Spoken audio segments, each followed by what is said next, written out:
Ustedes como estudiantes deben comprender algunos elementos básicos del poder y la política. Primero, entender qué es poder. Es la capacidad para lograr influir sobre las conductas y decisiones de las personas por medio de la persuasión, el carisma, el uso de la fuerza o la combinación de estos mecanismos. También deben comprender qué es política. Es la actividad o práctica dirigida a la gestión o regulación del conflicto social, respaldada en la coacción del poder del Estado. Por ello se orienta a la conquista, al mantenimiento o a la mera influencia sobre dicho poder. Ustedes deben entender además cómo se llega a la actividad política. Es importante conocer que hay necesidad de convivencia para el hombre en cualquier etapa de su historia. Esto es lo que llamamos sociabilidad. Esta sociabilidad se articula a su vez con las diferencias y desigualdades sociales que existen, producto del desigual desarrollo de las personas y la desigual distribución de la riqueza.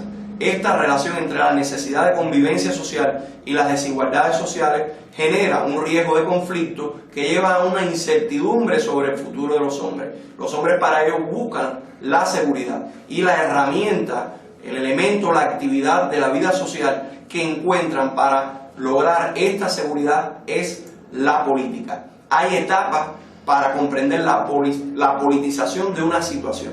En primer lugar, deben identificar, para lograr entender la politización de una situación, cuál es la distribución desigual de valores y recursos que se puede percibir en una convivencia y que arriesga esta relación de convivencia. Después hay una toma de conciencia por parte del individuo, que pudiéramos decir en la segunda etapa o momento de la politización de un conflicto social, que lleva a implicar a los sujetos y que se expresa de diferentes maneras. Además es necesario que los sujetos logren la movilización de apoyos a las demandas o propuestas que permite la politización del conflicto social. Y después se traslada el conflicto al escenario público, es decir, al conocimiento de todos y a las actividades que desarrollan los sujetos en las relaciones sociales. Ahora, los componentes del poder político se establecen a través, o se ejercen a través de diferentes elementos. Un elemento a través del cual se ejerce el poder político es la fuerza. Para ello se recurre a la amenaza y se quiere producir el temor. Esto lleva, lógicamente, a la acción o a la inacción de otros sujetos que intervienen en el conflicto social. Otro elemento u otro componente mediante el cual se ejerce el poder es la influencia, la cual recurre a la persuasión y que quiere producir o provocar en los sujetos la convicción, lo cual también se hace para lograr acciones u omisiones o inacciones de los sujetos.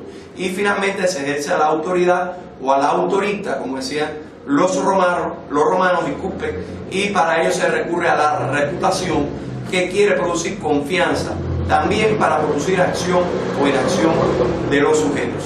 ¿Cómo se manifiesta el poder político? Bueno, se manifiesta el poder político en diferentes niveles. En un primer nivel, todos los actores participan, por lo tanto hay un posicionamiento, una intervención de los sujetos en ese conflicto social. En un segundo nivel, unos o varios actores son capaces de impedir que la cuestión X, es decir, la cuestión conflictual desde el punto de vista político, se convierta en un conflicto político, porque controlan la agenda institucional e impiden con ello que la cuestión sea objeto de regulación vinculante por parte de los componentes del Estado. Y un tercer elemento es cuando uno o varios actores son capaces incluso de influir sobre la conciencia de otros mediante la conservación de mitos e ideologías, consiguiendo que la cuestión conflictual no sea percibida como problemática para los sujetos. ¿Cuáles son las fuentes de la legitimidad del poder? Como bien plantea Max Weber, con algunas adecuaciones que hace el propio autor Vallés, que ha sido orientado ya por el profesor, dentro de estas fuentes de legitimación del poder está la tradición, la racionalidad, el carisma y el rendimiento. ¿Qué es la legitimación? Es el consenso, la vía mediante la cual se logra el consenso sobre determinados asuntos públicos.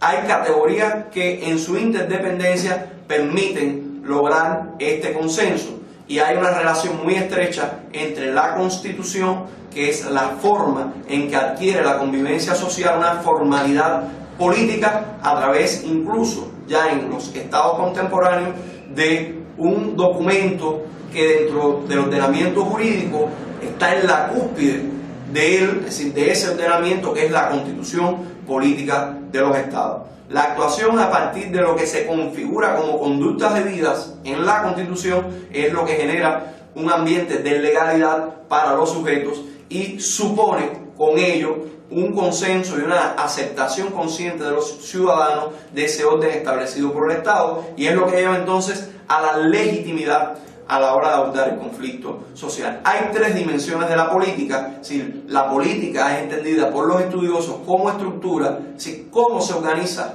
las actuaciones políticas de una comunidad determinada. También es entendida como dimensión procesal, es decir, como proceso, y aquí se estudia cómo se encadena la dinámica de la toma de decisiones de poder político, y la política entendida como resultado, que en definitiva se concreta en cómo se da respuesta al conflicto social. Y es lo que se estudia o se entiende como políticas públicas. La política como estructura parte de ser explicada por los autores a partir de distintos modelos explicativos. Hay autores que ven la política como estructura, como un organismo, ¿sí? Como un organismo biológico. También hay autores que ven la política como máquina o como maquinaria. Otros autores ven la política como un mercado donde algunos hacen oferta a las propuestas políticas y otros van a adquirir esas ofertas de propuestas políticas. Y finalmente se ve por muchos autores, y es la concepción más aceptada, como un sistema entendido como una unidad estructural y funcional de elementos, de mecanismos, de procedimientos en la toma de decisiones. Estos elementos son básicos para entender la relación entre poder y política, pero no es suficiente con que el estudiante domine los contenidos de esta lámina. Debe profundizar en las guías de estudio y leer los materiales que han sido orientados por el profesor. Muchas gracias.